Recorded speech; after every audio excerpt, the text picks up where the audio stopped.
See if we can't get all this. Can you hear me okay? I don't hear you at all. You don't? Oh. That's good, because I can hear myself. How about now? Yeah, I hear you now. It's amazing how much better you can hear me when there's a microphone in front of me. That was one of our dumber... Oh, you were recording that. Yes, I was.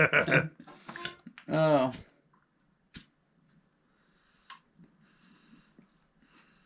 This product can expose you to tobacco smoke, which is known to the state of California to cause cancer, and nicotine, which is known to the state of California to cause birth defects or other reproductive harm. For more information, go to p65warnings.ca.gov. Is that true? It's just California that says tobacco causes cancer? No, California causes cancer. Yeah, they do. Because if you ever notice, the warnings always say in the state of California. I don't know if I got a whiff of this or that. It's strong. It's just different. It's just different. Yeah. Like, this stuff is so smooth and nice. This stuff is like smooth and nice to smoke. I'll take your word for it.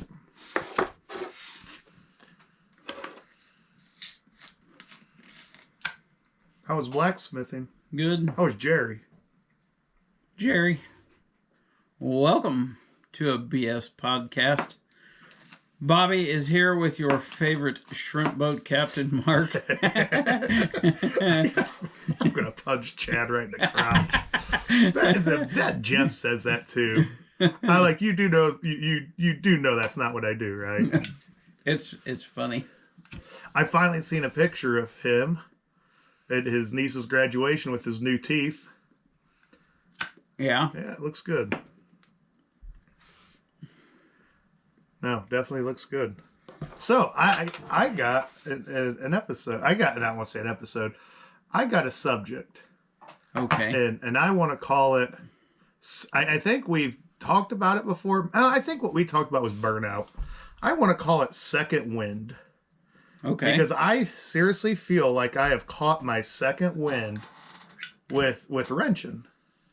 This past week, even some of the week before, it like I'd say even the whole week before, it was like back in the McAllister days, or even back in the Warsaw days. Like, I didn't mind it. I didn't mind it at all. It's by no means is this something I still want to make a career out of. You know, I've only been doing it 20-some years, but I feel like I'm back. It's tolerable again.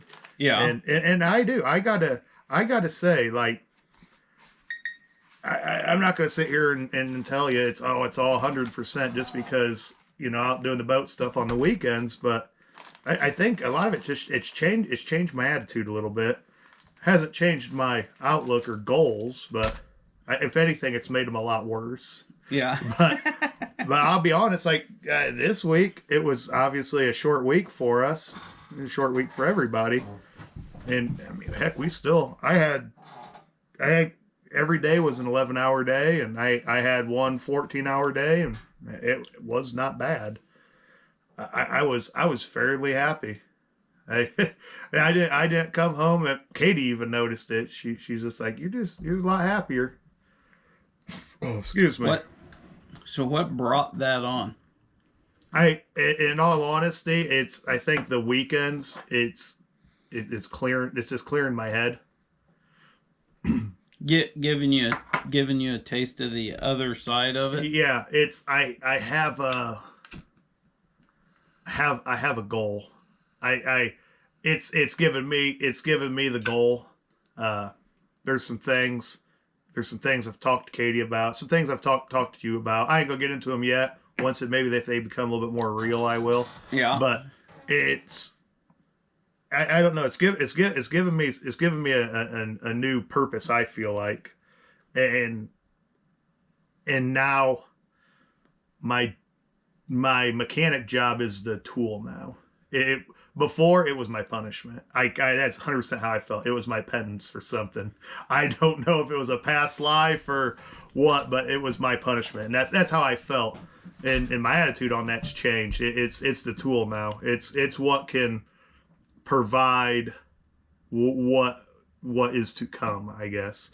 But yeah, I don't know, because I always enjoy my weekends, even when I wasn't going over and working on the boats. I'd enjoy my weekends, like we'd do some stuff, or me and the wife would do stuff. I mean, the kids, the family, I guess. Yeah. We'd go on a vacation, because that's the thing. You go on a vacation. I don't know about you, Jeff. We were talking about. He'd go on a vacation. He'd come back to work, be twice as mad, and that's about how I'd be. But I kind of see it now. I come back from vacation, and the last thing I want to do is go back to work. Yeah. And that's I'm with you, but it's like every weekend now is kind of a vacation for me, and I come back and like, hey, I'm ready. It's cleared my head. I have a clear vision. But before, the clear vision was, for the longest time, it was, I'm gonna work for myself. Mm-hmm. And made 2 goes at it. The first time lasted about a week, long enough for a service truck to blow up and a wife to implode on me. But I remember that. The second time I did it, I went out on my own. My good buddy Gavin, who we were going to have on, I pretty much was a subcontractor for him, and it was, here you go, like, I'll feed you as much as you want, and that was great, and there was no reason to do anything. I learned, though, that wasn't me. That wasn't what I wanted. I have 2 girls. There's nothing to pass down. It's just purely money. Yeah. And you can make some more money, but going out on your own with your own service truck, every single day you're risking it. Right. Because you do one wrong repair, and that, repair you might have made $1,000 on could cost you 10. Your service truck dumps an engine, right there is 25. So, is it worth it? Is it not? With in my situation right there, it just wasn't. But it was, that was a good, honest, like, there it is. Like, we're giving it all. There was, threw caution to the wind, went after it, and then it wasn't a failure at all. It was something I feel as though if there's ever a documentary on me, they would say, and at this point, Mark learned he will not be a mechanic for himself. And I mean, I've known you long enough now too. I think you figured out part of it too. Same reason I don't think I've ever gone out on my, and you know how close I was during the whole COVID ordeal. I was one of the fortunate people, and I think we've talked about it on here before. During COVID, I got laid off from my welding job at a production shop. I was working at a factory, got laid off, and I had enough work going on at home that I was making as much money being laid off. Actually, I made more money because I was still getting the federal unemployment. I didn't get any state unemployment, but the federal still. I was like, but even then, if I hadn't, I could have got nothing because, in all honesty, we put that money into savings. I wouldn't spend it for the longest time because I thought we were gonna like hose us and go after us for tax to the living daylights out of us on it. That's what I was expecting. So I don't think we used that till 2 years later, and I used it to pay for vacation. But it's the administrative end of it. That is what, and the bad part is I've managed 2 different service departments. I managed a shop, and then I managed a service department, and it's like, I know that I can do that, but it's the part of it I hate. Yeah. I mean, and you know how I feel about going out and wrenching. I mean, I work on some of my own stuff. You've been going uptown to get your oil changed. Yeah. At that price, Well, though, yeah.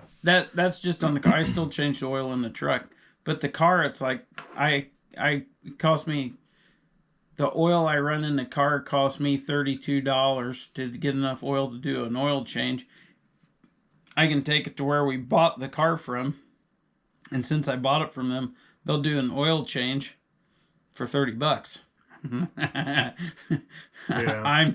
I'm not going to waste my time. I drop it off on Friday night, and sometime on Saturday afternoon, me and Carmen swing by and pick it back up. Yeah. I mean, it's just, and I'll either, if I get there while they're open, I do it, or I'll call them on the phone and I pay for it over the phone. So. No, you're right, and that's one thing. I mean, we gotta get Gavin on here so he can. He can talk. We gotta get a lot of people on here. Yeah, we gotta get a lot of people, but we gotta start making this a more regular thing. Yeah, we gotta do it more than once 3 weeks, so we can start getting that done. But yeah, the administrative part, and that's that. And I'm getting way off track, but that's what I've told him. It's taught me I'll never own a service business. Because even you take the administrative, you take all that stuff away, you go out, perform a miracle for somebody and resurrect their garbage, and you charge them accordingly at a labor rate that's close to half of what a big dealership is. Right. And they're still going to complain to you and say, you weren't here for 2 hours, you were here for an hour and 45 minutes. Yep. Okay.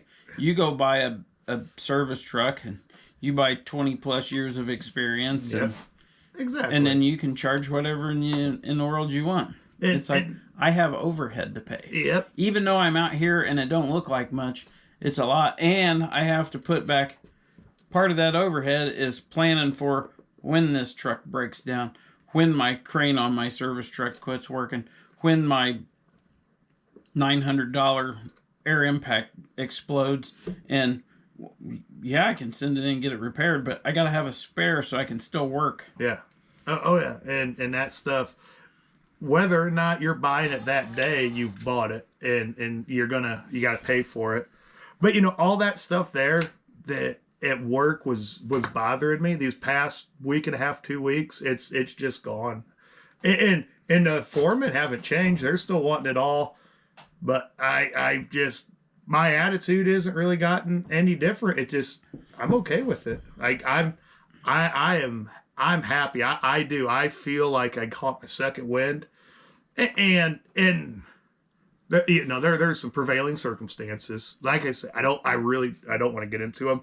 We'll wait on that, but I'm happy about it. And I just wanted to, I've always taken a lot of time and kind of griped about what I've done and all that. And it's like, I don't want to gripe about it.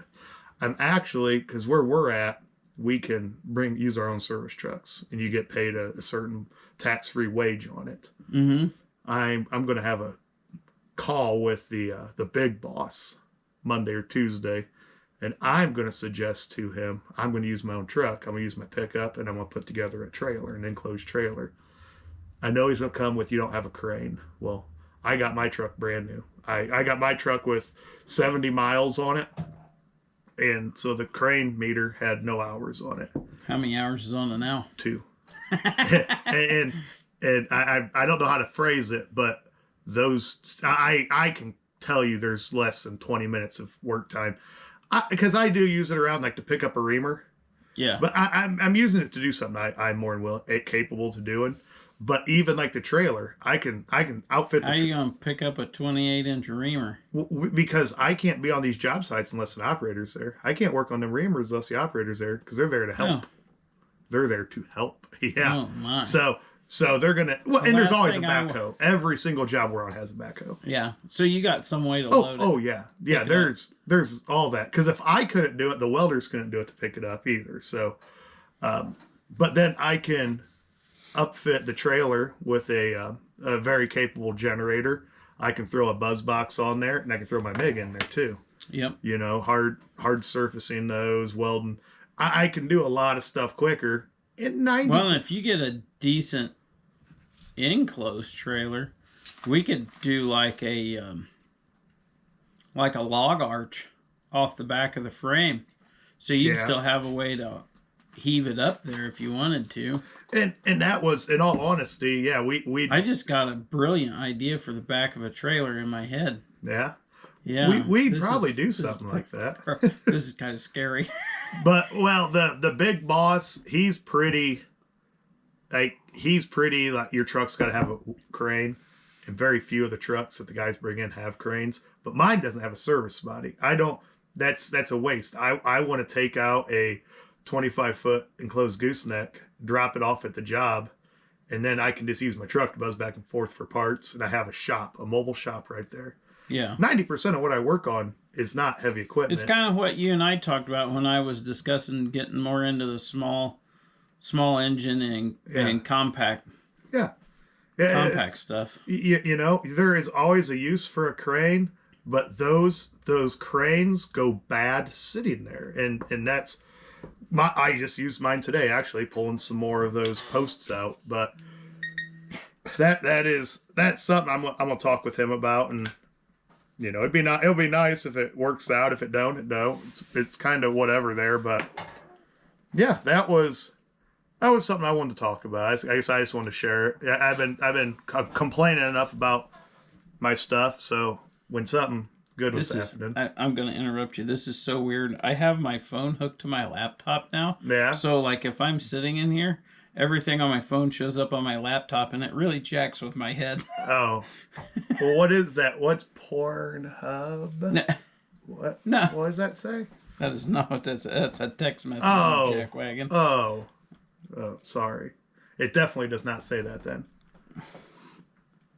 You know, the people I go to church with listen to this. Oh, Thanks. I what- appreciate you. I mean, we all have our demons. Speaking, I'm just going to put this out there, people. Make sure you get good friends. Sorry, I had a guy supposed to be...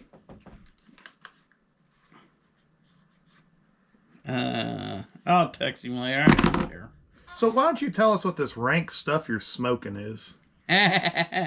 This is So this, I got a sample of this stuff when I was in Chicago from a guy, Jess from Jess Piping. I've talked about it on my YouTube, one of my YouTube channels. And this is Galworth and Hogarth. What does it say? and Black- company.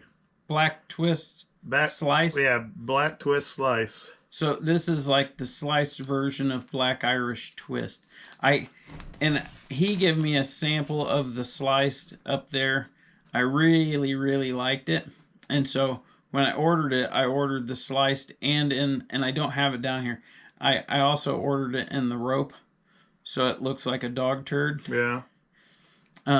So I can kind of compare the sliced versus the twist.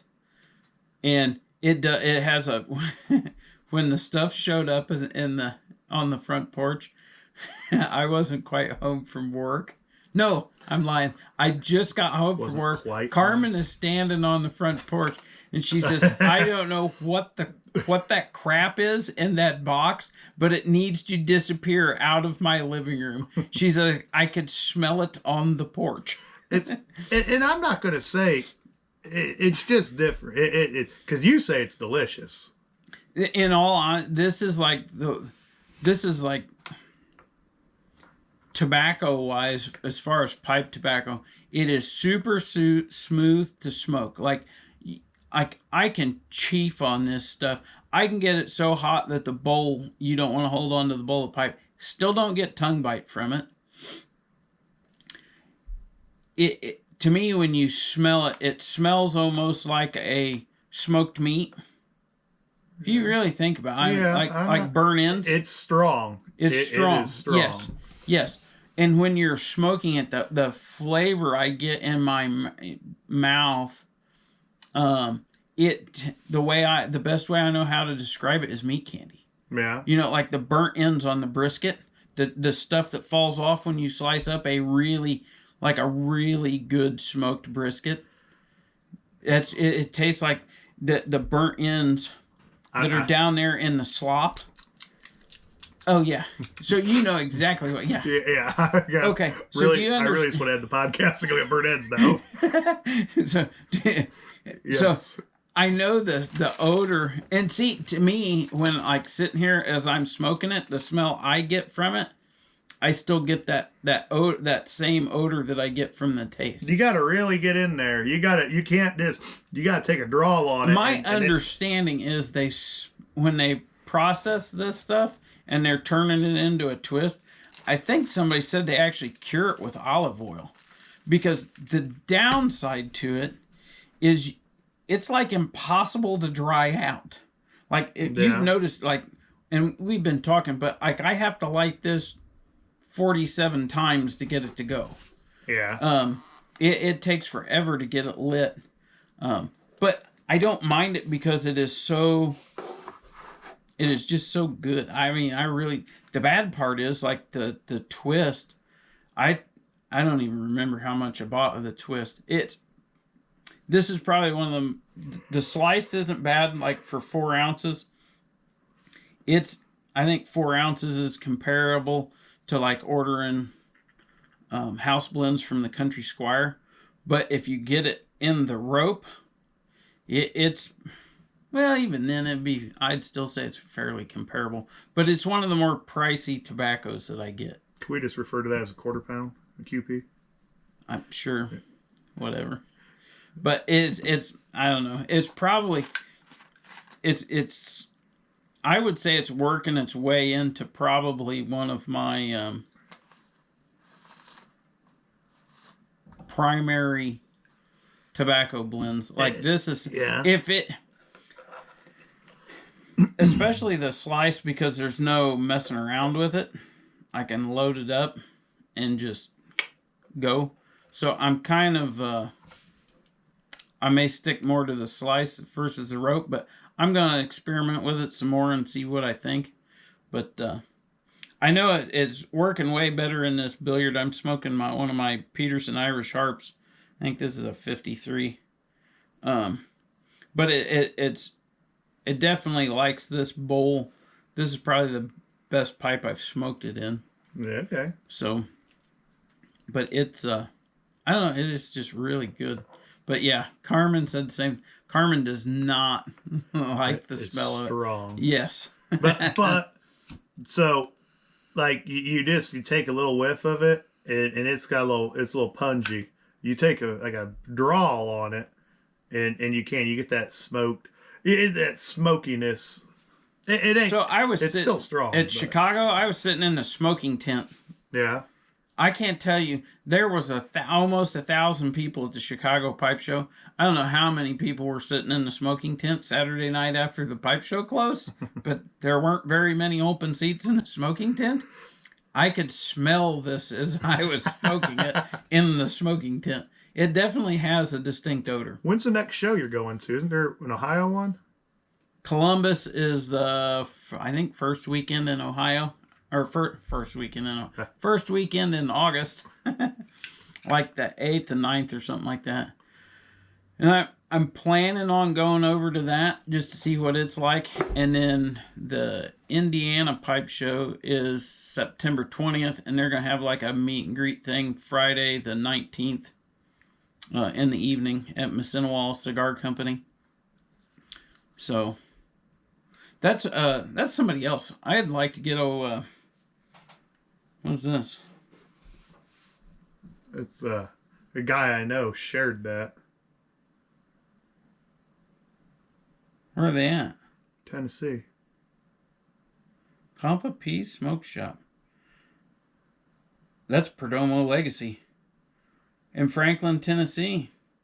Hey, apparently you can pick up Perdomo Legacies in Franklin, Tennessee at Papa P's Smoke Shop. Yeah, I was going to send you a screenshot, and then that's actually why I called you. I actually, I got to smoke a Legacy last week or the week before. Is that the kit you bought or whatever? Yeah, so I ordered like a 5-pack or a 6-pack. I don't remember, from Two Guys. Two Guys. Is it Two Guys Cigars? If anybody on here listens to the Cigar Authority, it's those guys. Or actually, it was the Ash Holes podcast. Hold on. Ash, A-S-H, Ash Holes. Ash Holes. See, The I wish Ash I was Holes creative podcast. like that. But it's Two Guys. I'm pretty sure it's Two Guys Cigars. Anyways, they're like in New Hampshire or something. But that's where they launched, Perdomo launched Legacy at, or did their release or whatever they call it. They were like the first shop to get Perdomo Legacy. And I did not get to try the sun grown or the shade grown. I got the Legacy Connecticut, which was good. To me, it was very similar to a Perdomo Champagne, which means absolutely nothing to you. But to me, that one was very similar to a Champagne, which is like their number one in Connecticut, I believe. I've been waiting. I've got waiting on them to notify me when they have more in. But if that place has it, I'm going to check. One of our local shops may have gotten, but there's only like 100 cigar dealers getting Legacy to start with. So, and I didn't think they were supposed to get them until June, and it's what is today? Today's the last day of May. So I don't, yeah. We'll have to see. Well, that's, yeah, I seen that, and I'm like, I better show Bobo. Well, I am a Perdomo fanboy for sure. That's like, I would venture to say if you told me I could only buy one cigar and that was the cigar I had to smoke the rest of my life, I would buy Perdomo Habano Sun-Grown Epicures day in and day out. I'm going to check. And I can smoke them for breakfast, lunch, and dinner. I think there's a smoke shop up in Michigan City. Probably. I don't get through there much, but I want to say it's right across from the outlets. Hey, Mark, you're turning this more into a tobacco podcast.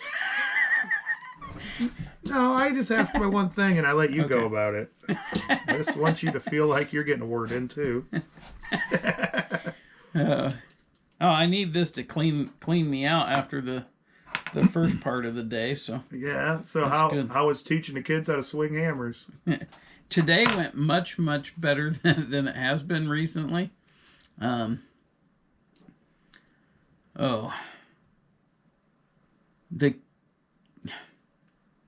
The kids, the younger kids are definitely picking up on it. Some of the ones that I still have trouble with getting them to understand hammer control, they weren't there this weekend, so that made my life a little easier. But it was a full day, so we were in there. I'm not sure what time Jerry was there this morning. I rolled in at like 5 till 7. We lit 7 forges because we were supposed to have 7, 7, and 4. And I think we wound up with 8, 8, and 5. You're saying, and that's ages? No, group, because we have 8 forges. Okay. We have 8 forges in the shop. What's the project? So it's the 4-H blacksmith project. But what's the project? So it depends. It's marked out like first year, second year, third year, fourth year, fifth year, which is just a rough estimate for us. With the 4-H project, unlike most of the other 4-H projects, blacksmithing is a continuous project. Because with the exception of a few months of the year, our project never really ends. Because we have so many kids sign up for it, we only have 8 forges and we only run 3 classes once a month. And so the kids only get a 2-hour shot. The thing is with all the other stuff going on and the fact that we meet on Saturdays, there's kids that'll show up, they'll miss 3 meetings a year, right? Well, those weekends, other kids that normally aren't there are there. Like today, we had a kid, and it's his last year. today is the first meeting he's made it to this year. And the year technically starts in January. And the reason we do it that way is it's January, February, March, April, May, June. There's no meeting in July. Because that's when the fair is. Because of the fair. We were trying to have meetings in August, but the meeting always falls right at state fair and school starting. So it's a crapshoot whether or not you have kids show up. So sometimes you'll have 2 classes. Sometimes you'll have 3 people for the first class, and that's it. So August has been a crapshoot. I don't know if we're going to run an August class this year. I don't think we did last year. And then we do September and October, and then we don't meet in November or December because it always falls like Thanksgiving weekend and Christmas weekend. So, and we know we won't have anybody show up for that. Mm-hmm. So other than like for the fairs, we pretty much run every other month. But the projects, so like for year 1, you have several small projects. And it's basically to get you to start learning fundamentals of, like, and it's gonna, I'm not gonna say this for all of it, but you're gonna have to learn hammer control because the projects, there's the J hook, the scroll hook, the heart hook. We do a lot of hooks. And you we do the meat hook? Does everybody do that? No, we don't have them do that. Oh. That's something that they can do. Like if they get done early. Let me get back on track and then make sure I pull that back around. Whoa, hey, May. But there's like May 31st at 5:14. Bob Ferguson. I think around the first year, I think there's like 4 or 5 projects, and a lot of the kids don't get them all done the first year.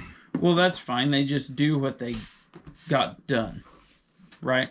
And actually, the way judging is supposed to work, you're judged on how much the part you got completed. So even if you don't get it completed, you can turn it in for judging, and you're judged on the work that has been done. Okay.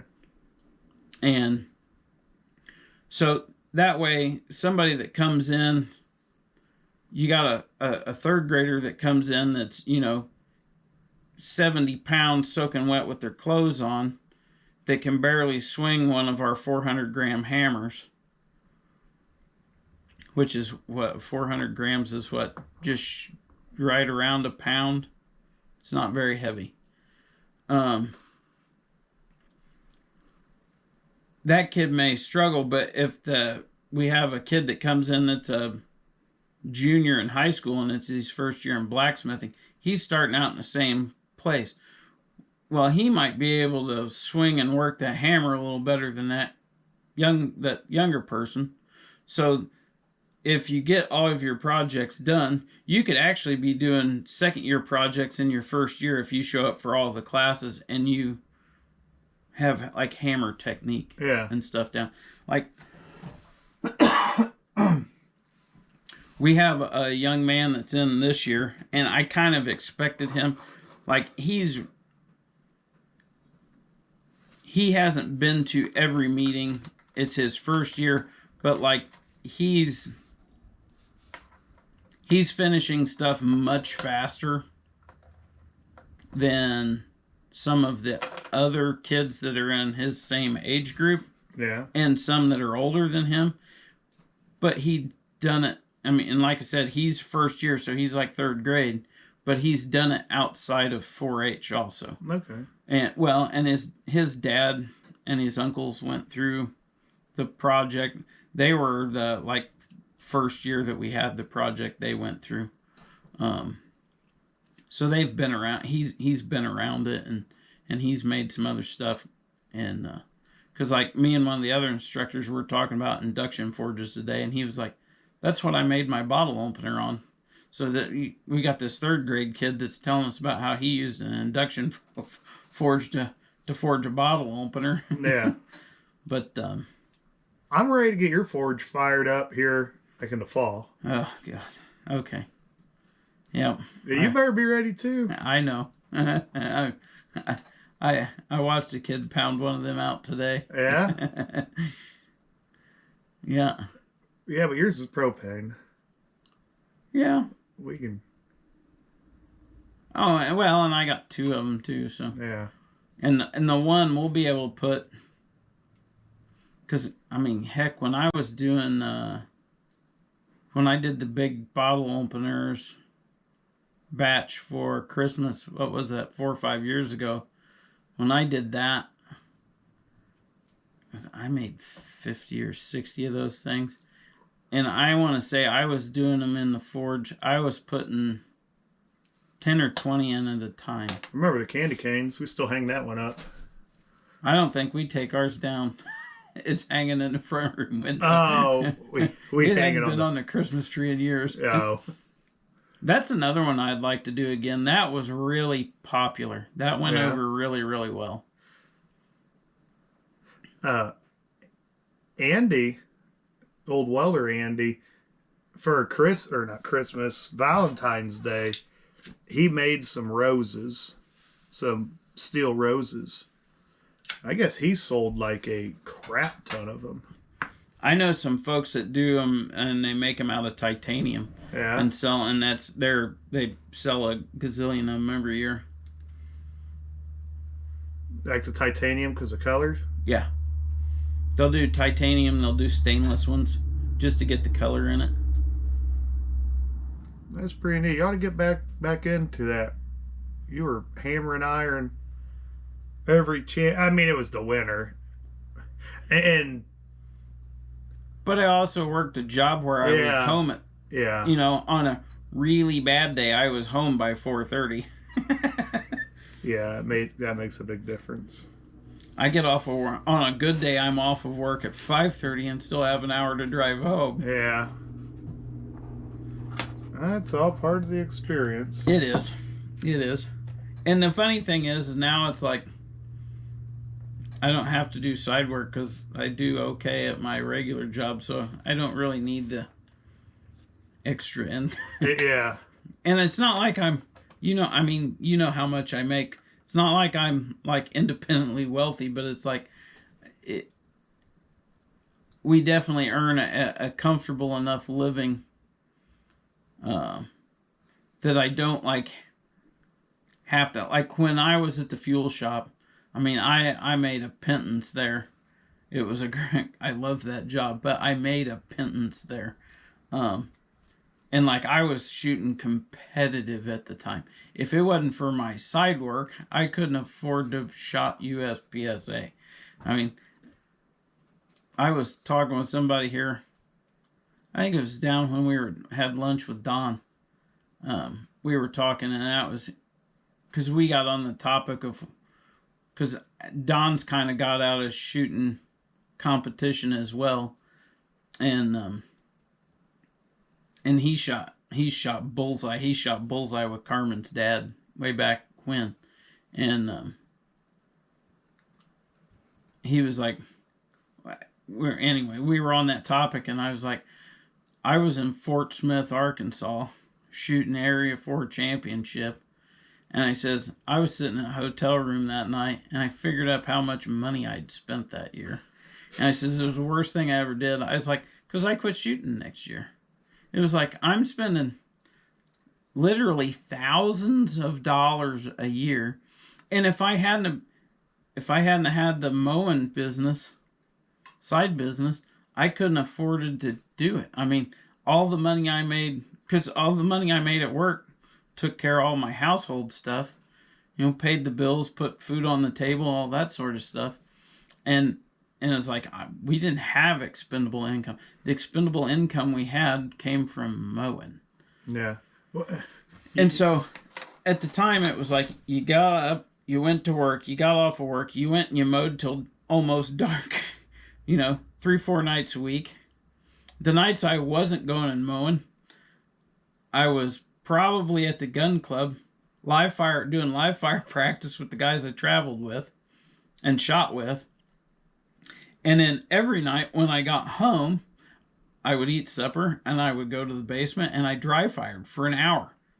6, sometimes 7. If the match on Sunday didn't go good, Sunday night I come home and I was dry fire. I was setting up stages in the basement and I was dry firing because I knew I screwed something up, and it was like, you just can't do it. You gotta, and it's like, this is insane. This is, and I go to Area 4, and I did probably one of the best finishes I ever had at a major, because I think I was second in my class, fourth overall in my division. So, and at Area 4 at the time, you got to go to the prize table at the end of the match in order to finish. So I got to go pretty quick. So I'm thinking, okay, I'm going to get something cool. I left there.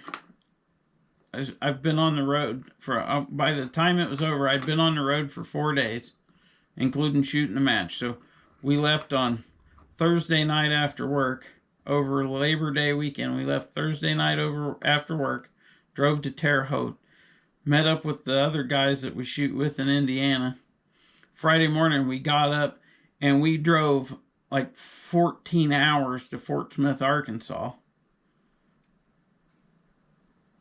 Went out, walked the stages. We didn't even go to the hotel. We went to the gun range, walked the stages before they closed the range,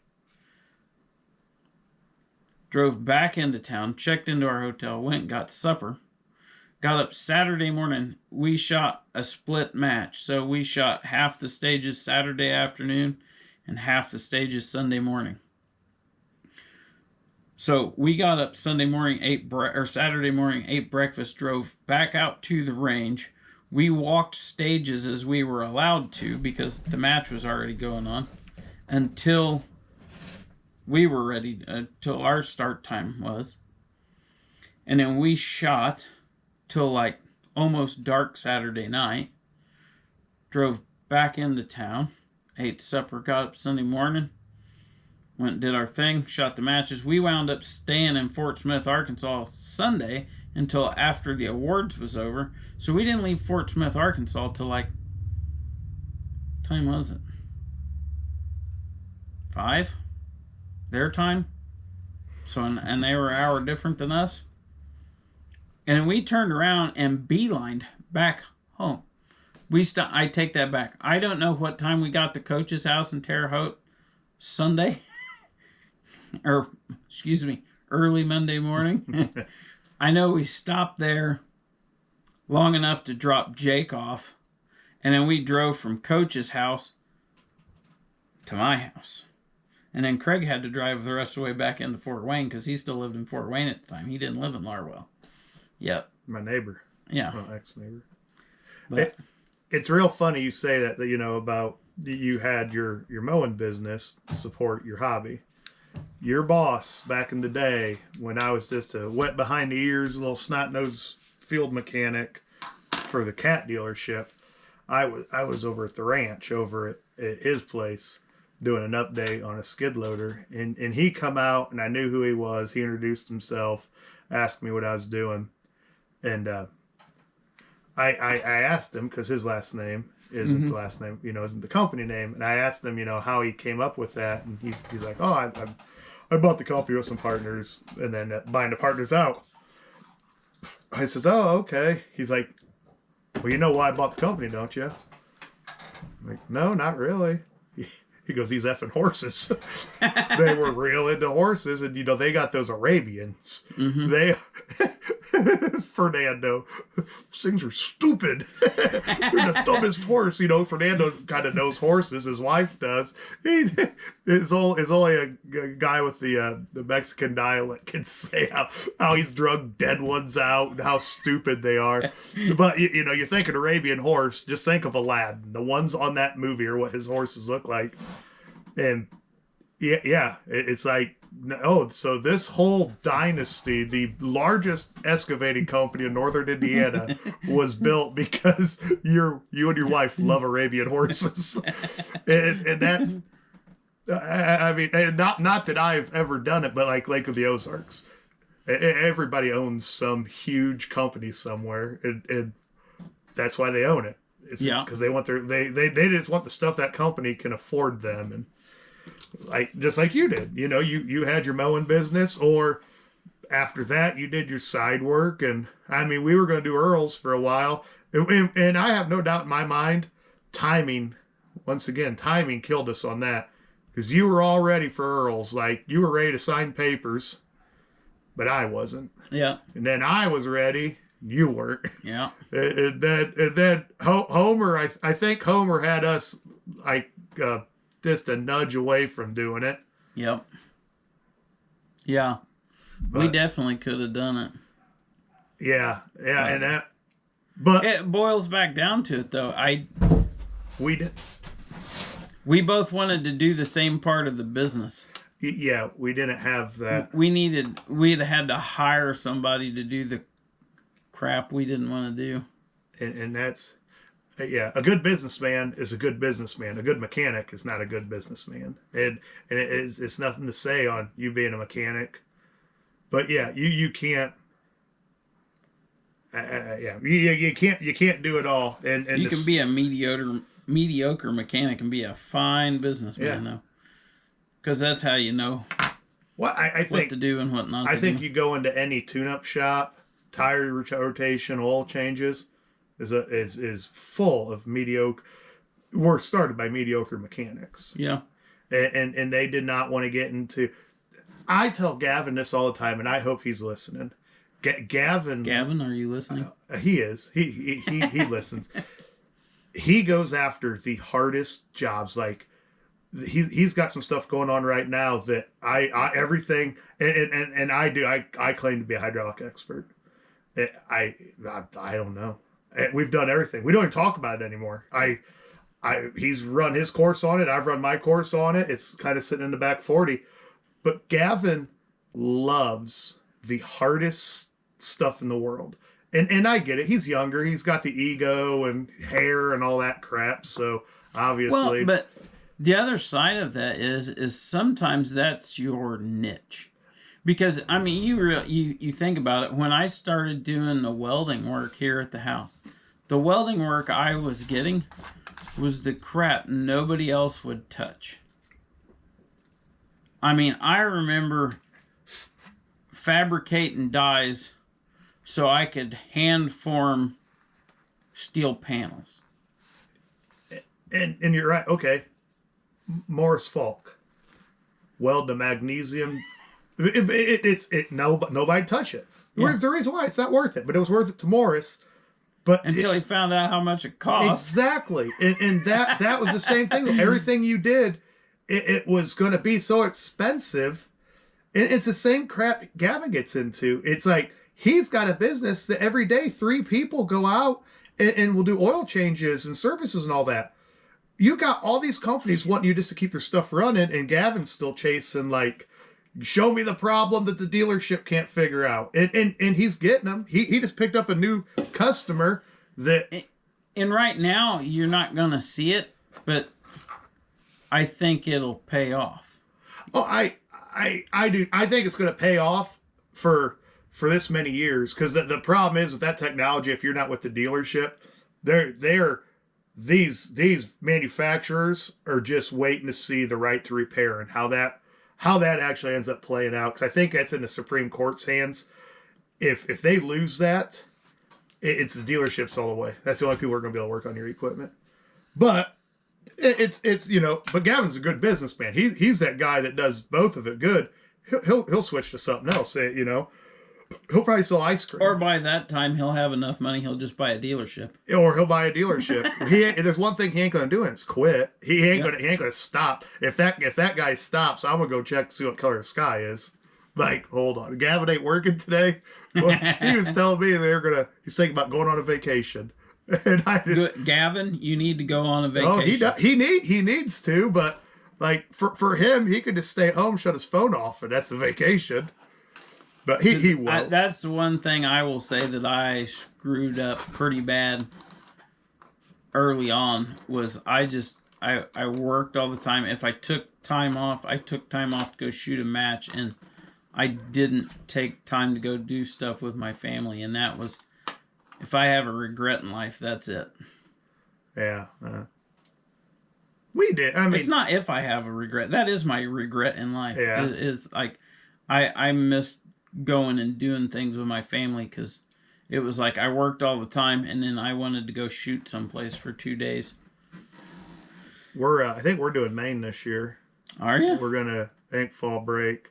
Because Alyssa got accepted in that school stuff where she's just medical crap now. Yeah, And- that's what kind of like Hadley did. Yeah, but they can't miss because you go to the meetings and like this isn't like regular school. You can't miss this stuff. It's Right. But so we're thinking about doing it fall break, or I don't want to do it Christmas break. Fall break I think would be about perfect. We checked with Amtrak, and the price ain't bad. I mean, it's I expensive. seen a thing but the other day says you could go from the East Coast to the West Coast by train for like $235. What's funny because you can't go from South Bend to Maine. You got to go to South Bend to New York. Change trains. Yeah, and that's still fine. It's like 23 hours. Like, That's no. the part that kills it. If Yeah. if you were taking 3 weeks off, it'd be different. The guy who used to do that, Brian, Yeah. he called me today. Did you? By accident. Oh. He was trying to get a hold of the other Mark. Oh. But yeah, because he used to go out west. Yeah, and- they went out west the one time. I think that's the only way to do that. Or really, go do it. Yeah, because you can see so much stuff. Yep, do it by train. I don't know. I wish there was a much more direct route going south, but obviously they got to get around those hills down there. They ain't Yeah. gonna go through them. But How did we get on this? your biggest regret: vacations. Oh. Okay. Gavin works too much. Business. I work too much. You work too much. That was okay. So back to I guess I can bring us full circle. here. Bring us full circle. So you were talking about how you kind of got your second win. It finally occurred to me this week what my problem has been. You're a grumpy old cuss. No, I'm tired. It's not that I'm bored with work or tired of doing it. I'm just tired. It like exhausted, tired. yeah. Okay. It's like I think if I had like 2 weeks of just nothingness, and I don't mean that I'm gonna not do anything, but like no work, no gym, just take like I do at Christmas. If I had, that's what I need. Why don't you do it? Because I don't want to take that off. Well, I mean, maybe not 2 weeks, but Well, I'm gonna take a few days off, like during Fair Week, and I made up my mind I'm gonna do that. end of June, right? First part of July, it starts the 6th. Okay. I think it's Okay. 6th through the 12th. I always judge ours because they're taking the Poland sled from Warsaw to Columbia City. Yeah. So yeah, my plan is probably be at the fair Monday and Tuesday this year. Yeah. Because Tuesday's usually the day I'm out there in the shop doing demos. So. But. Oh, that's good.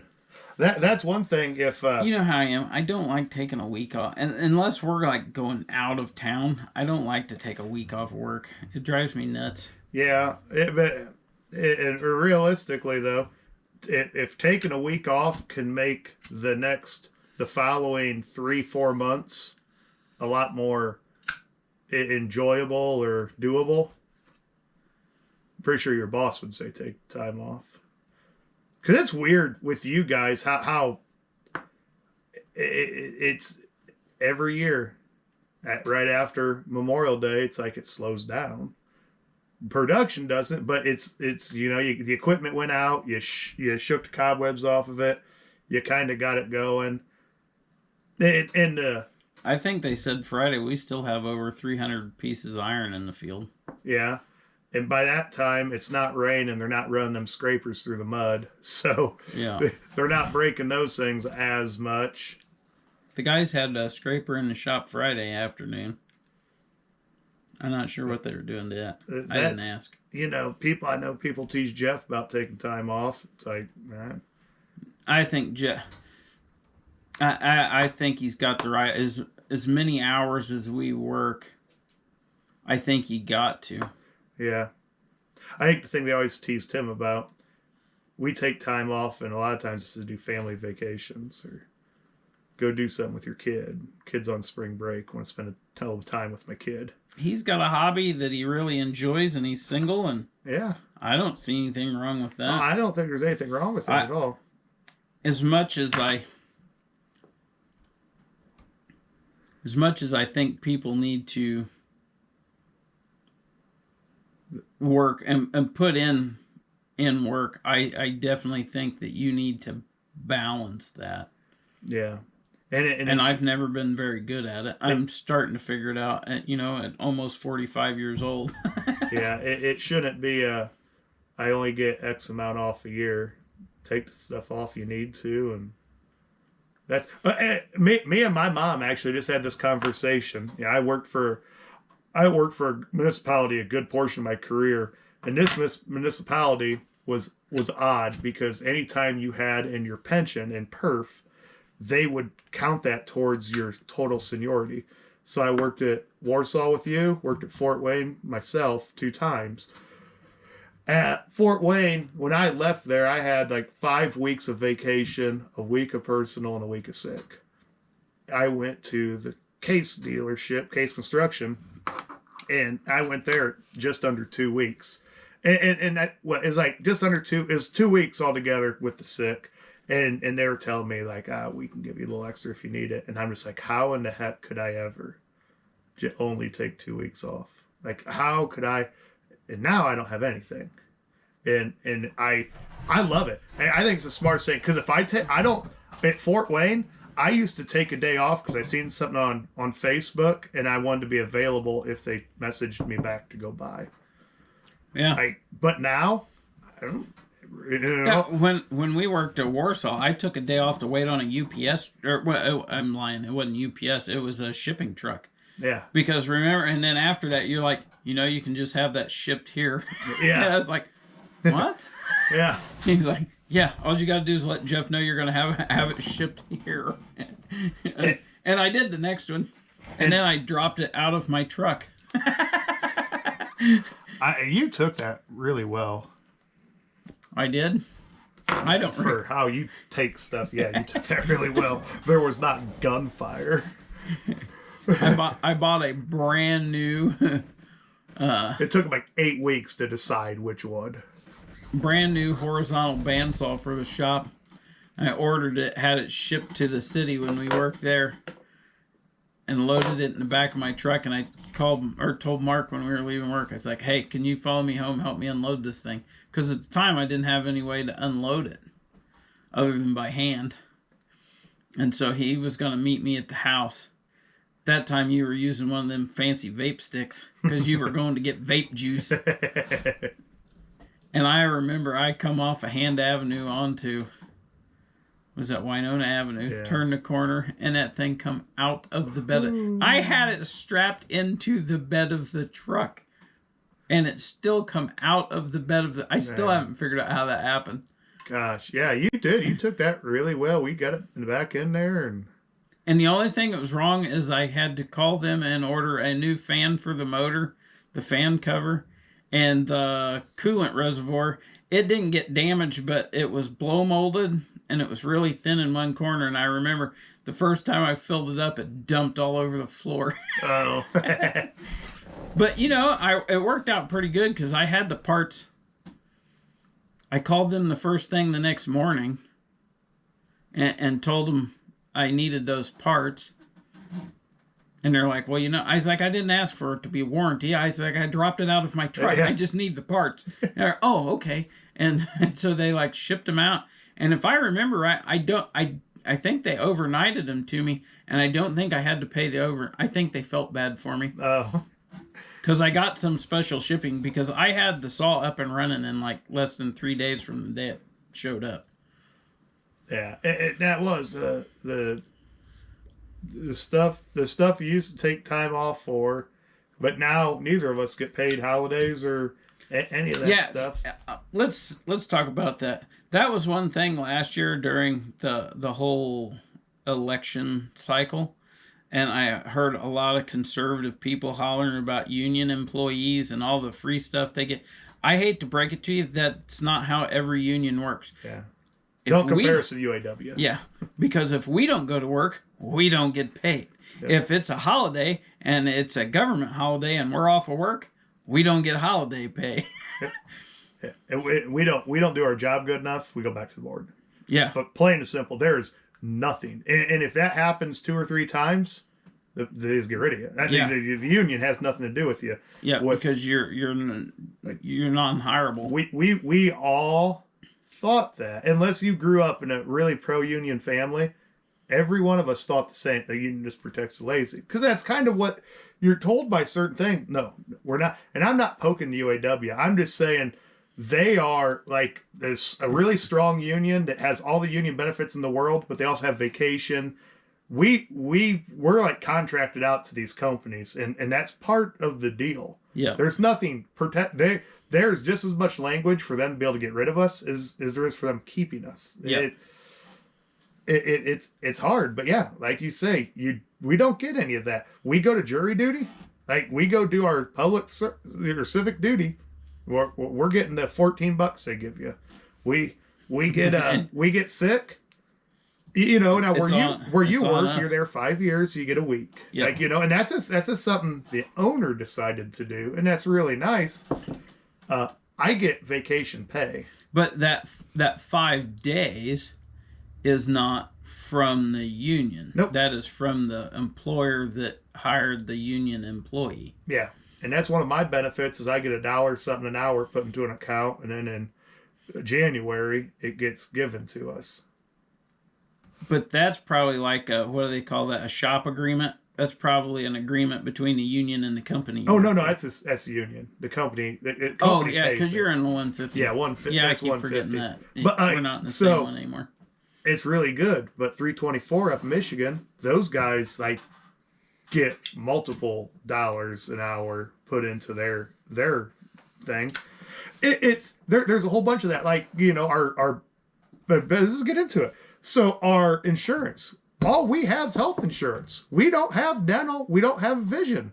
I was gonna say the vision and dental I have is through Carmen. Yeah, and that's it's no problem. But we're not setting the world on fire. And really, the only reason you and I get paid good is because we get paid like operators. We don't get paid like mechanics and welders. We get paid. I don't know why operators get that. I don't care why. But yeah, there is nobody. I promise you, I don't want to say half. I promise you, the majority of the people on our job sites, on your job sites, that truck stops, they're jumping out, hopping into their machine. Like now there's a few people that like they kiss up to the boss. It's not the union protecting them, it's just the boss. The boss is making sure they get some cush stuff. But yeah, I But don't when care. you've worked together, because I think you and I were always fair when we were working together, and one of us was the boss.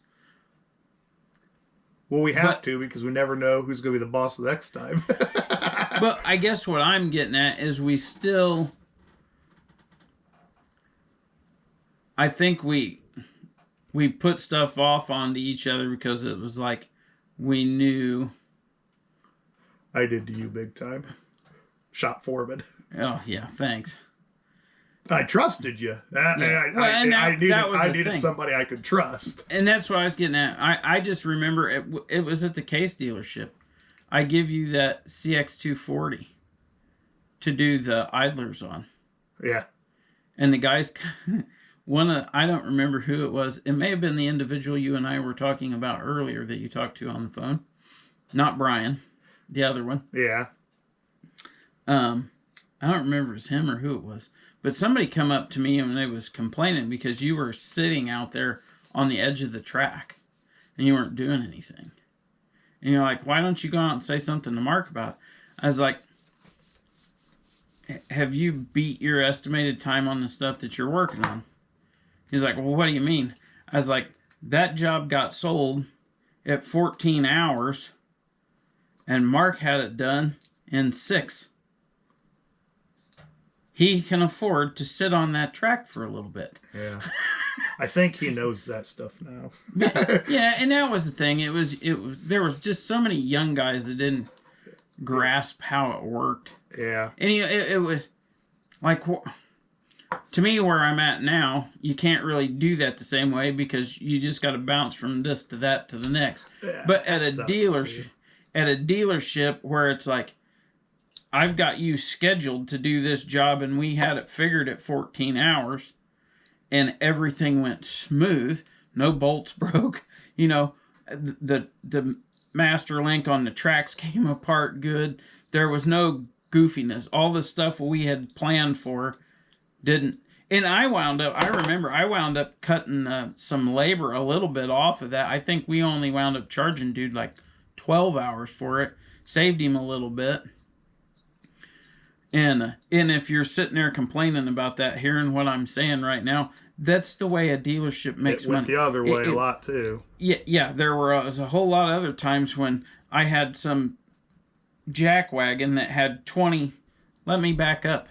How many hours did he had? Nearly 100 hours in a machine that we had bidded out for 54 hours, and I about had a stroke. Yep. That was when my hair started going really gray. That is life, and that's, you know, the individual. And that's what makes up for that is, and you can't look at it and say, hey, because if we really went by book time, that was kind of what we ballparked it off of, and then we would add a little bit. It's an older machine. Yep. It's a piece of construction equipment. It's covered in mud. It's rusty. Because you're working on tracks, you're working on stuff that's in horrible environments. Like, and you look at how heavy some of the iron is on a piece of construction equipment. We have guys bend that crap. We had a guy tear a whole hub and wheel assembly off of a front wheel assist 240 Magnum. Yeah. Bent the axle shaft. You bid it like that, you got to pay it like that, and as soon as you make heavy equipment mechanics flat rate, the problem is, cars, you were a flat rate mechanic. You've seen parking lots full of cars. I got plenty of work out there. It's get these done, make my money. Heavy equipment don't come in until you need it, and we don't always know. Right. So if I don't think there's work coming up, I'm gonna find broken bolts. I'm gonna find this. I'm gonna find that. Because there's you show me any piece of equipment that's run for 15, 20 hours, I'll find you some broken stuff. I'll find you something that needs done. And yeah, there's a lot of people just charge exactly what it costs. It don't work like that. And the other side of it is you got to think about how a person that owns that piece of construction equipment is charging for that. I mean, we have an hourly rate for every piece of equipment that our company owns. Yep. You know, it's like if we've got 6 pieces of iron sitting on a job, this one goes for however many hundreds of dollars an hour. This one goes for however many. You got to remember that's when we were at Case, a 621 wheel loader was what, $210,000. Yeah, as a house payment. Yeah. And those that you didn't get 30 years to pay for it. Yeah, those things would go out a lot of places like snow removal and just sit there. Yeah. And we didn't care. It's not in our lot available to rent. Mm-hmm. Like we're more than happy to we'll let it sit in our lot, and then when it starts snowing, we'll jack the price up. Because it's business. You didn't have to come to us. There were cheaper places. Yep. And that's always that is a young person who gets into the industry who's going to start going on their own. First thing they're going to do, they're going to get cheaper than everybody else. Second thing they're going to do, I'm going to charge only what it costs. Third thing they're going to do, I'm going to help everybody in the order they come. None of that works. Because Primco, walk through that door, drop what you're doing. Why? because like their credit line that we could see was like $1 million. Yeah. And they would do almost $1 million a year buying equipment. They did more than that, I bet. Yeah, but and you did what you had to do to keep them happy. They don't anymore. Yeah. Well, that's because there is no Primco. Yeah, It's well, Milestone. No, Milestone bought the pit down from you guys up off 33, the old Nibco or Niblock pit. Did they? Yeah, Milestone bought that. My gosh, shots fired. I like seeing that though. You guys ain't planning on selling. Yeah, Milestone's a big company. Yeah. The only thing I worry about with Milestone is them getting whacked like Martin Marietta did. Because I mean, you can go from one end of the state to the other, and you're going to see if there's road construction going on there. You can almost guarantee you're going to see something that says Milestone. Yeah, I think the thing that whacked Martin Marietta was these small pits that he wasn't buying, that they weren't buying out, started screaming monopoly. But Milestone, the companies like you work for, like Great X, they're big guys, they're big companies, and they ain't selling. I don't think. I mean, I know. Well, I know Great X is like. Because I know some guys that work for Great X. I know those guys say their owners are like, they want to grow. Yeah. Yeah. What did Great X just buy? They bought some heavy hauling company. Yeah. Al was telling me about that. Yeah. Because Al's out of Tennessee or someplace. Yeah. Al's working for him right now, and he was waiting for this job to get done because he's wanting to go out to Google. And I get it. Like that's how Al, he's been a union operator. He's just a stick puller, and he's not used to just going somewhere and like that's your home. But he's with Great X. The foreman likes him, and this foreman, they're bringing in some female foreman up to do some work in Wabash. They want him to go, and he's I just want to go to. He wants to go to Google because this year Google's doing a whole bunch, 12-hour days, 6 days a week. This year. Yeah. Well, that's what they say, but as far as I know, that job keeps getting pushed back. Yeah, I think they finally got the permits. Okay. Because of the wetlands stuff that was going on. Oh, is that what it was? Yeah, they got the permits. See, I'm in a black box. I'm not allowed to. I just get whispers. Well, and that's because I was like, well, they're gonna probably have to end up moving a building. Like you're not a company like Google. You don't move buildings. You move elected officials. Like they're in a wetland out there. It's like what the spotted leopard lives there. Like kill it. we'll pay the fine. Don't worry, we'll advertise for green energy tomorrow. Yeah, we bought. Hey, we've talked about this on the phone, but so you hear these celebrities. Here we go. You hear these celebrities. Their excuses with their jets, like, oh no, it's okay. I buy carbon offsets. We both own a decent amount of land with woods on them, so I am burning tires every day.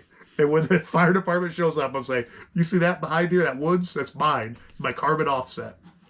And if there ain't enough, I'll lease my neighbor's woods. Well, you know what's prompting us turning over more and more ground every time I talk to you, don't you? Because they sent that stupid... I got my assessment from the county on my property taxes. And then 2 weeks later, I get a new assessment because they refigured all of the ag ground in Kosciuszko County. and so my taxes went up again. Yeah? And I'm like, okay. I know my place is zoned ag, so I might as well start getting as much benefit as I can. My thought is that by this fall, I'm going to be turning over all that ground at the gun range. There will be a path wide enough for a tiller to get through around the gun range. No, because I want to leave some of that like grass and stuff back there, because I know we've had... Like, I've worked really hard to create some habitat for rabbits and stuff like that. I love what you're planting. Well, I know, and I'm okay with that. I'm going to pull a mark, and I'm going to go out there and kick one row of corn down for them. Yeah, that's what. You gotta kick it down. Raccoons will take it down. You just feed those things more I'm than they can shooting eat. raccoons. Yeah. I hate them little trash pandas. I got a live trap. We get off the air, I'll tell you how you handle that. My old buddy Andy taught me how you handle coons and live traps. Apparently, you take them fishing. Yeah. Yeah. He was a twisted individual. That's good. That's good. We get more ground turned back there, and We gotta have room for tobacco. you could be a tobacco farmer. I think it's neat. I want to think try. it's neat. I think it'll be fun to at least try, see how it works out. I've got all my seed picked out. I think. So, And I've asked you this 100. Now it's gonna be 101 times. You start those seeds indoors, right? yes. So, and if it's a tobacco, since it's a leaf, you can start them under these lights. They're good enough. You don't need no. And it's anybody listening. You do not need any type of special. You go to a shop light. You can start your seeds under. Yeah. But That's how. yeah, it'll be interesting. Yeah. Like I said, as long as something weird don't happen this winter, yeah, probably end of December I'll get seeds coming. Because I think if I did the math right on all the varietals I have picked out, I think I'll need to start them by the end of January, like first week of February, so they're ready to plant. Are you gonna have risk of cross pollination or anything? I don't know. Do I look like a tobacco farmer? I don't. I'm waiting to see what your corn tastes like. I got that separated, I think. Oh. It's I got more space between the corn than you do in a test plot. I should be okay. There you go. you got it. And if not, I'm not telling anybody where the seed came from. Exactly. So That's all I ask. I don't know who gave you the seed. I but think you just gave it away. I signed the disclosure. You didn't sign anything. You stole that seed from me. No, I kind of did. that'll be that'll be nice. Yeah, this fall we'll get you some more ground turned. Harvest a few more rocks. Oh my! Speaking of that, okay. So here at the old Six Guns homestead, we grow rocks like Very mad. well. Very well. I'm pretty sure I live on top of an old gravel pit. But anyways, that brand new, when we decided we were going to get back into doing this stuff, the garden I wanted, my old Gilson tiller, I rebuilt it when I got it, and it was old when I got it 20 years ago. It was probably 20 years old when I got it and had to put it back together. So I decided this year I was just going to go buy a new rear tine tiller, which I did. I ran a rock through that thing because I told you I was running the tiller across before when we would plant in the garden rows, just kind of even things out. I ran a rock between the wheel and the frame on the tiller and bent the wheel. Jeez. I was going along and I was like, did that wheel come loose? And I was like, oh no, the rim's bent. Gosh. Yeah, I was like, that ain't good. as I seen a bunch of rocks in So there. it still pulls, so I'll order one this fall. I don't know how it's still holding air. I really Just don't. order a tiller for the deer. So Carmen and I have been discussing this, and I think come March, I'm gonna go get a tiller, a landscape rake, and I might buy a rough cut for the back of the tractor. Man. We went and looked and checked prices and all that sort of stuff, and I says it's gonna suck buying it all at once, but I like. Are we making royalties that I don't know about? Not that I'm aware of. Okay. I'm just banking on working a lot of overtime. I wish they'd hurry up and tell me that I don't have to pay taxes on overtime. I wonder how that's going to work with us. What do you mean? You work 9 hours in a day. One of those hours is automatically overtime. What if you only work 16 hours and you work them all in one day? 8 hours, that would still be overtime. Yeah. Or is it over 40? Or are they gonna? I'm gonna say it's gonna be just the way. If it's classified as? No, because just like they separate it out on your check, Yeah. because it's two different pay rates, right? So this column's gonna get. I don't think it'll be that big a deal because they're not taxing it until they've tallied up your time. So at that point, it's like, okay, for us, to me, it would be like, okay, they just tax the straight time. Does that make sense?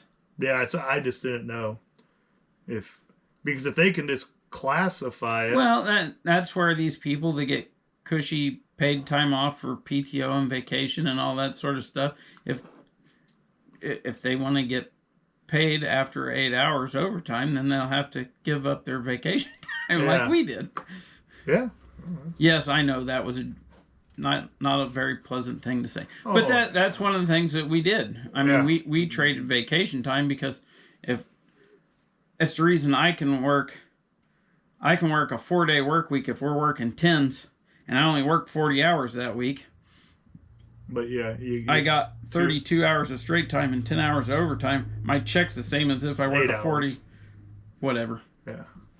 I got 8 hours of overtime. My check's the same as if I work,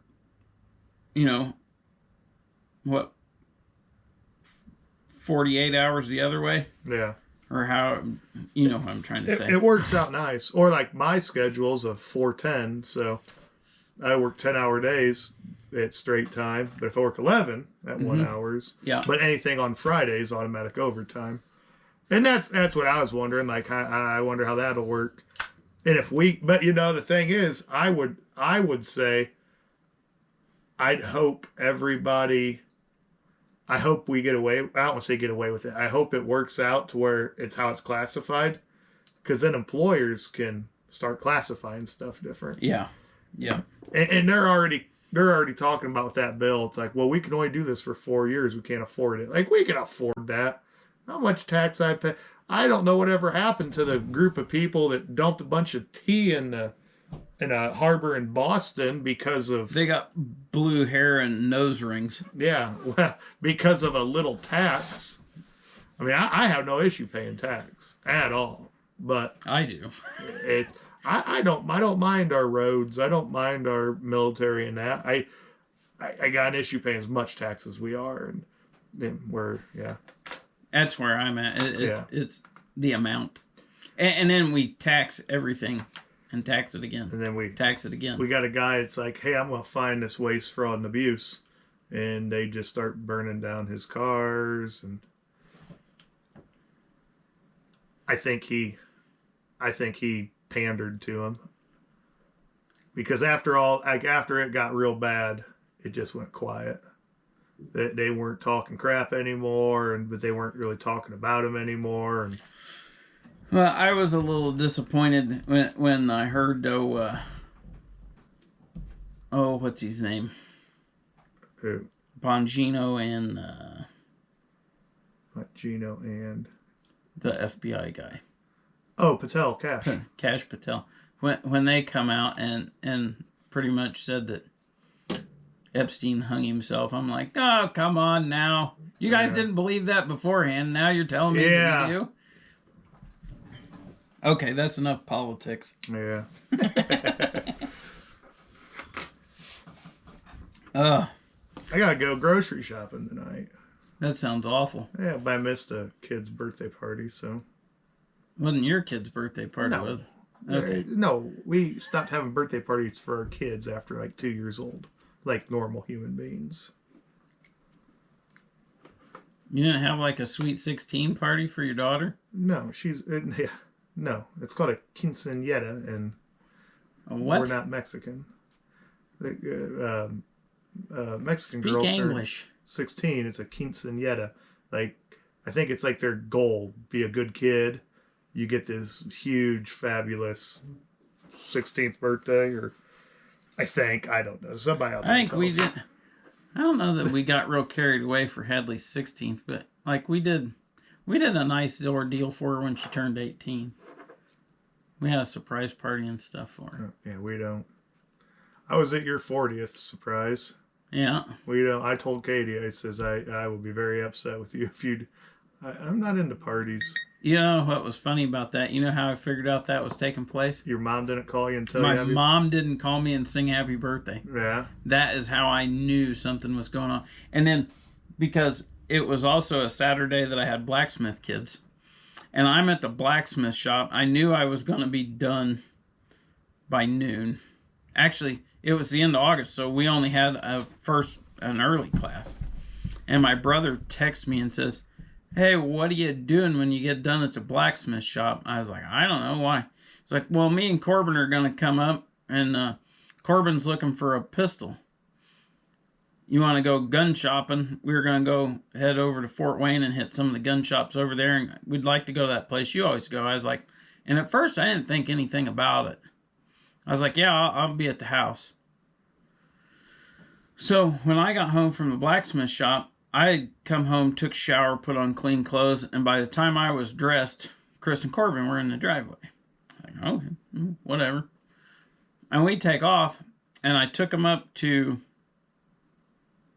what's the name of that place? Tomlinson's, up in Busco.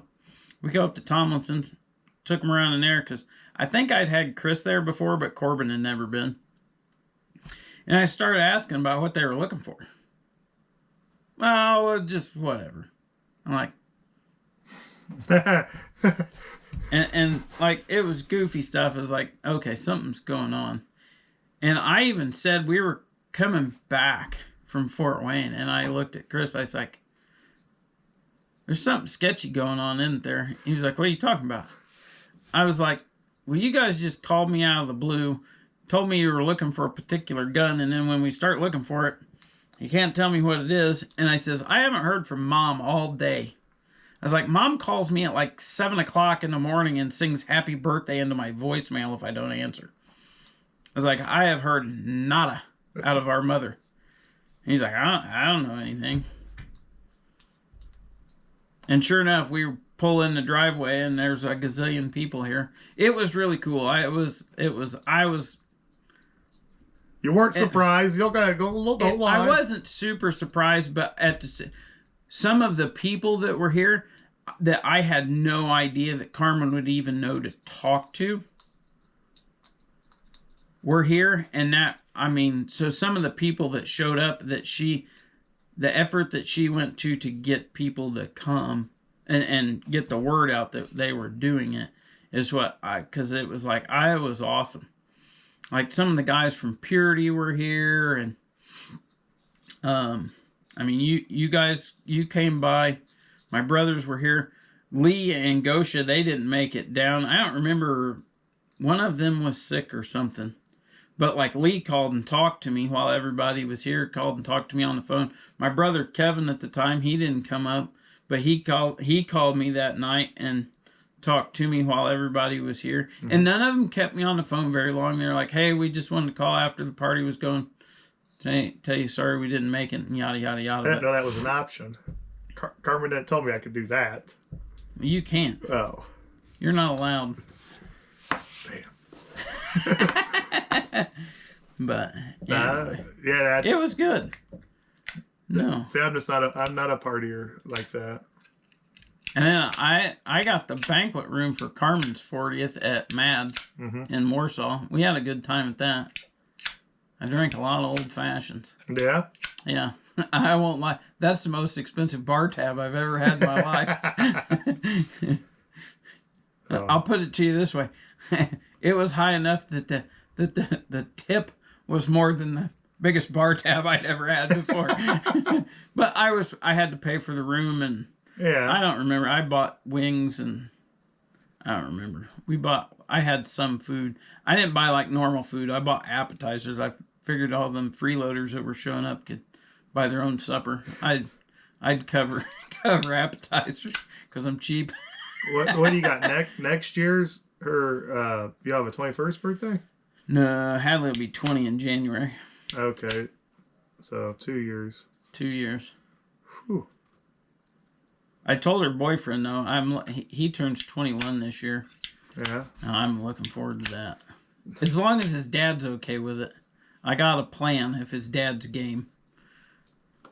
So, I think if his dad's good with it, I think I'm going to take the two of them to Massinawal Cigar Company for drinks and some cigars and. Oh, I thought you were going to take him over to North Webster. Or No, that's stupid. Night shift. No, I think you get a sexually transmitted disease on the sidewalk in front of that place. Every night we'll come home, all of us be together, coming home in the dark. The girls, there's the strip club night lights because they got the searchlights. Yeah, we're 15 miles from there, and you can see them. You can get meth and an STD all in one stop. And barbecue right next to it. Pretty good barbecue. Barbecue next door. Shoes across the way. It's funny. They do the tree lighting. You know, that's something we like to go to. Is those tree lightings. And I've never been to the one in Webster. It's a pretty good gig, except when everybody's sitting there. It's like 5, 4 strip club lights are just going off because you're right there in that square, and they know it's like, come on, one night a year you can't turn those off. Nope. How that ever came to be, I don't know, but in Kosciuszko County in North Webster, how they snuck a strip club in there. Yeah. That is, and all the stories you hear about it, it's like, how are you not who are you paying? I don't know who the county director is there, but like, you must be getting a check or something. It is a bizarre thing. It's all the rich people on the lakes. That's my Oh, guess. yeah. Well, it's these lakes around here, the only reason the lakes in this area are worth, I mean, lake property is worth a lot. This area, it's double what normal is. It's because we are just outside, and I was told this, we are just outside the 2-hour call-in window for the doctors in Chicago. Have you ever drove around Winona Lake? Yeah, any of these. You drive around and look how many Illinois plates there are. That was our place on Barbu's saying. When I was still active at the gun club, I will never forget that. Like, we have all these, you get a guy that was retired and he's got a Winona Lake address and you talk to him. They bought a house 5-10 years ago on Winona Lake or in the village at Winona, a block off the lake. And they retired over here because it's cheaper than being around Chicago. Yeah, Winona Lake is cheaper. It is. No, I'm with you. That's Winona Lake's cheaper than Chicago. Like, I know a retired postal carrier from Chicago that has a lake house on Winona Lake. Because there's nobody in Winona Lake that lives in Winona Lake. Like there's there is now. Unless you're like your family owned the ground. And, yeah. There's a lot of old money on Winona. Yeah, there's enough to stop truck pulls at a county fair. Yeah. Anything fun, it brought in people. And I always said that about Warsaw. I said Warsaw puts on some of the best, or Kosciuszko Fair, because they're not interested at all in making money. They were just there to put a show on. And then a handful of people on that lake, I don't know if it's a rumor or what, but they said, it was some of the non-whites bands going on. And for some of the rodeos and stuff. Yeah, that pushed them over. That's part of living on a lake, folks. That is that. Well, and to me, they're gonna ruin it because the one thing that makes Kosciuszko County's fairgrounds unique is it's on the lake. Yeah. Like, I don't know how many hundreds of feet of water. Our track is waterfront. Yeah, but they don't own it, right? It's like a life lease. Yeah, but if it's sold, yeah, Yeah, that it's horrible. Is well off is why because like abate. I never knew it, but when I did my motorcycle class, I did through abate, Yeah. and they said in Indiana, Kosciuszko was the most involved, but just like your 4-H, very very involved. You have all of this, and yet now you got a little bit of a demolition derby. I think they still have, but the truck pulls are always good. The dirt drags, the rodeos, all that stuff they put on. You live on a lake. It's somebody every weekend or every week on the lake. It's somebody's vacation. Yeah, well, not only that, but it's like we have some friends that have a place on another lake in the area. And I remember I worked for him at one point in time, and we just happened to be family friends with his wife. So it was not uncommon, even though I worked for him, it was not uncommon for us to go over to their place on the weekends in the summertime and have a little soiree. and I mean, it's a lake. People got drunk. We went out on the boat. People were loud. There was loud music. It's a lake. Yeah. That's people are going. Now, most people are civilized enough when it starts to get dark, they calm down, shut up, and then and there's a reason for that. Because at a light whisper on a quiet lake, Yep. you can hear what the people 2.5 miles across the water are saying. Yeah. And that was everybody was there to have a good time, and at night, yeah, there was the group of kids. But here's the thing, like we all want to get mad at all these kids and say, well, they'll never leave the house. Well, listen here, Gladys. When they leave the house, you call them in for driving their dirt bike through your field. And we need to get this whole culture of you're going to get sued. You're only going to get sued as if you're pushing for it. Yeah. That's get off this whole thought of that's easy street. That's another episode titled Mark and Bob's Rants. I don't think the world's ready for that one. No, that's because we would go back to smoking each other in a mug and yeah. Well, and then okay, my nose is bleeding, your lips split. Yeah. Let's go have a beer and we'll just relax. Yeah, it's like you got your shit worked out, and we'll figure it out. Yeah. No, I remember when that first happened. I talked to you and I'm like, there ain't no way that could happen. And you said who was doing it and said it's probably going to happen. And that was horrible because we were at that point in time we were pretty involved with the truck pulling, and it is this like, gosh, because we seen the inner workings of it. Yeah. Like for the volunteers, they had a liquor shed. It was all the alcohol you wanted. Margarita machines running in there. Oh my God. We killed some margaritas one year. Yeah, you cost whatever you want. It was drunk, and we were in my little Kubota. But they just wanted to put on a show. They didn't care. Like, is this put on a good show? That's all we want. And you see a community do that, and then the worst part is, it's like, because this is the county doing this stuff. And the city, we knew this from working for the city comes in and helps with everything they can. And people who have nothing to do with Warsaw, I mean, they do have something to do with the county, are the ones dictating this, because Winona Lake you might as well be Mars. Yeah.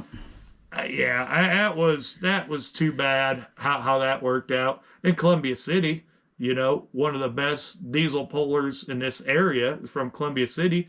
And it's not the city stopping them, but they're having issues too with polls. Yeah, it's getting everybody complains about too much stuff. Yeah, they just need to it's like it's if it's off and on and it's not a regular thing, who cares? Yeah, unless you're at the lake. That's every weekend. That's just a weekend. Yeah, I mean it is what it is. As I'm still part of the Barbie Lake Untamed or whatever it's called group, just so I can provoke the old women on there who start complaining when these kids are driving. I've seen some stuff. It's like these kids are gonna get hurt and run themselves over. They're gonna run themselves over with a golf cart. They're gonna kill themselves. Like we need more kids to run themselves over with golf carts. Like I remember running people over with 3-wheelers. Yes, I was gonna say that's the stuff And we did. they were certified death traps by the government. Yeah, and these people were innocent bystanders. It's like they wanted nothing to do with this. But when we stopped having BB gun wars, Oh my! and I don't think my nephews they're little monsters. The problem is they start becoming monsters. What did our parents tell us? Go outside. It was never put that knife down. Go outside. So we go outside to start chasing each other. Now, their parents come in there and it's like, yeah, no. Here. And then they shove a controller in their face. Play your video games. Yeah. And that's it. We used to go outside and shoot each other with BBs. Yeah. It's like only one poke. Like, yeah, clunk, clunk, clunk, clunk. I heard more than one, and you're over there doing the same thing. It's like, pellet this dude. I remember digging a BB out of my thigh that went through my jeans. Yeah. Oh, yeah. I remember jumping out of the second story of my parents' house. Oh, gosh. Oh my God. All right. All right, we're gonna wrap this up. So I have no idea what we talked about. I'm gonna have to listen to part of this so I can figure out how to title it. Everywhere. We're gonna have to hire Frank back so he can do all this crap. Anyways, we appreciate everybody tuning in and giving us a listen. And real quick here at the end, I forgot to do this at the beginning. I can't tell you how much we appreciate the feedback that we've got. Yes. Very kind. You know words. who you are, man. You sent me an audio message via Instagram and let me know that you've been listening and that sort of stuff. And I cannot tell you, folks that do that kind of stuff, how much we appreciate it. So, thank you. Thanks for listening, everybody. Hope you all have a good week and take care. Oh, we ain't hiring Frank back. I got news for you. Frank's never been fired. Oh. He just hadn't shown up lately.